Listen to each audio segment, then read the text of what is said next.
Komusubi is often cited by many in the international sumo fan community as one of, if not the toughest ranks to compete at in sumo wrestling. I wanted to investigate this, and see if the numbers matched up, so please expect this video to be a little bit more numbers heavy. This video is going to mainly be about the rank of Komusubi, and why it has this reputation. However, as we go through the data, it becomes clear that things are not always as they seem. The rank of Komusubi is the first of the three Sanyaku ranks, and it is a major goal and milestone for any sumo wrestler. It comes with an increased salary, and opportunities for match sponsorship and kensho winnings. But more importantly, it makes you immediately eligible to acquire elder stock in your post-competitive career. It's where quite a few wrestlers peak during their career as well. 91 wrestlers have reached the rank of Komusubi and gone no further, with an incredible 54 of those 91 only ever reaching the rank once. In my previous videos I have mentioned that a wrestler's schedule is going to mostly consist of wrestlers who are within a certain range of their own rank. For instance, we'll take the schedule of Magashira Ten Ryuden at the 2021 Haru Basho. In the first 13 days, he faced wrestlers between M15 and M7, before facing M2 Hokuto Fuji and M4 Myoguryu in the final 2 days. This is the sort of band you can expect most wrestlers to fight within during a tournament. 3 to 5 ranks above them, and 3 to 5 ranks below them. Unless you're at the very bottom or the very top of the Banzuke, of course. This changes a little bit once you get into what is called the Joijin. These are the ranks that can expect to face a Yokozuna, as long as one is competing, which means you'll be facing Sanyaku ranked wrestlers as well. For example, Shoto wrestled at Magashira 3 in the Kyushu 2016 tournament, and faced Yokozuna Haruma on day 6.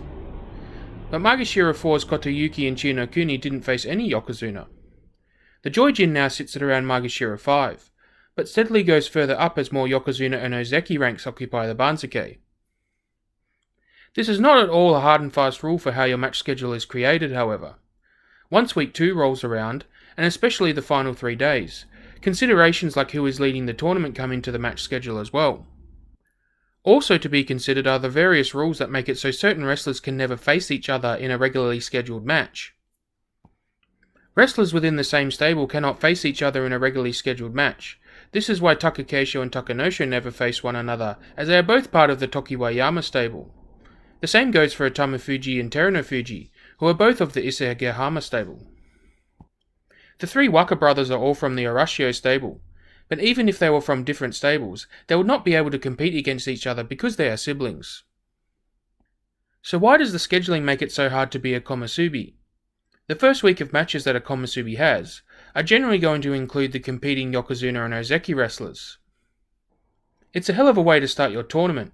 Going up against the strongest competitors in the sport in most cases will have you ending the first week of the tournament with more than a few losses, setting you up to go into week 2 on the back foot and significantly hindering your chances of finishing the tournament with a strong score. For proof on how tough that first week is, we can look at every single competitor ranked at Komusubi between the year 2000 and the first tournament of 2024.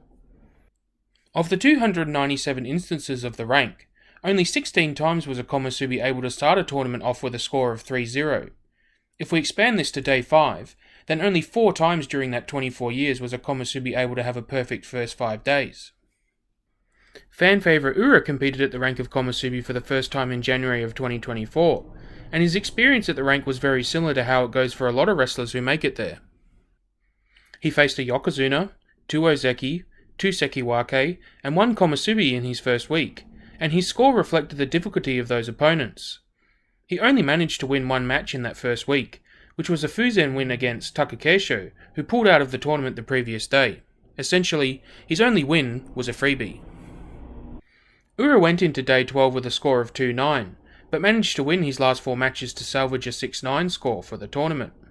He will be demoted for the next tournament, most likely just 1 step down to Magashira 1 though.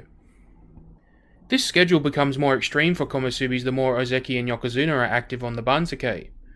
Let's take a look at the schedules for both of the Komusubi for the November 2014 tournament.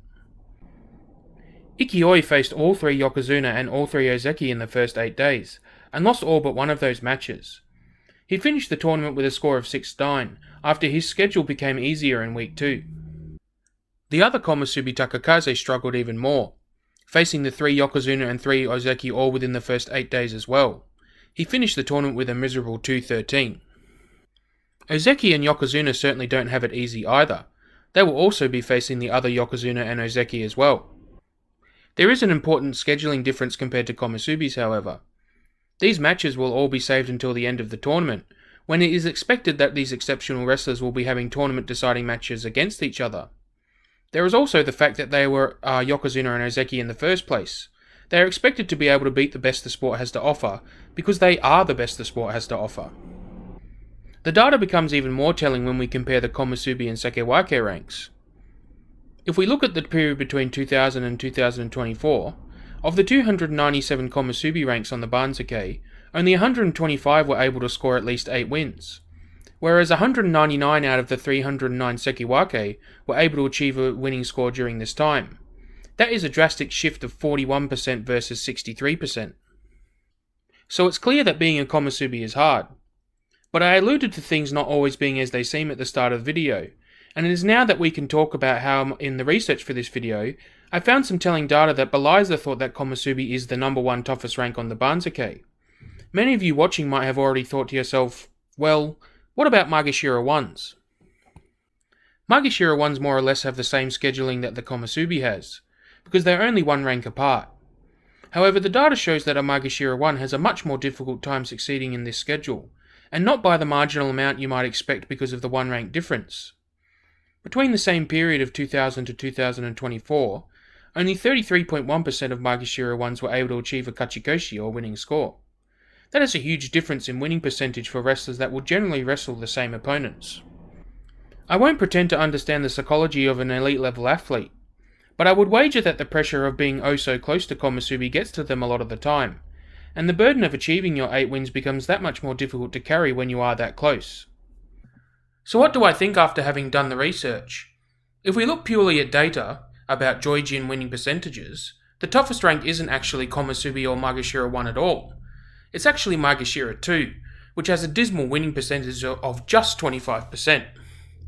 But the match schedule is the focus of this video, so it is only helpful to consider Komusubi's immediate competitors in the Sekewake and Magashira 1s, as the match schedule changes too much if we go beyond this. Ultimately, like I said before, the pressure to become a Komusubi seems to outweigh the pressure of keeping the rank once you get there. But I'd love to know what you all think about the data. Does it matter that much? Does the match schedule matter that much? Or are they just as hard as each other? Please let me know in the comments. Thank you all so much for watching my video. I really hope you learned something. Please subscribe if you enjoyed this video, and please also go and follow me on X/Twitter. I look forward to bringing you more videos in the future.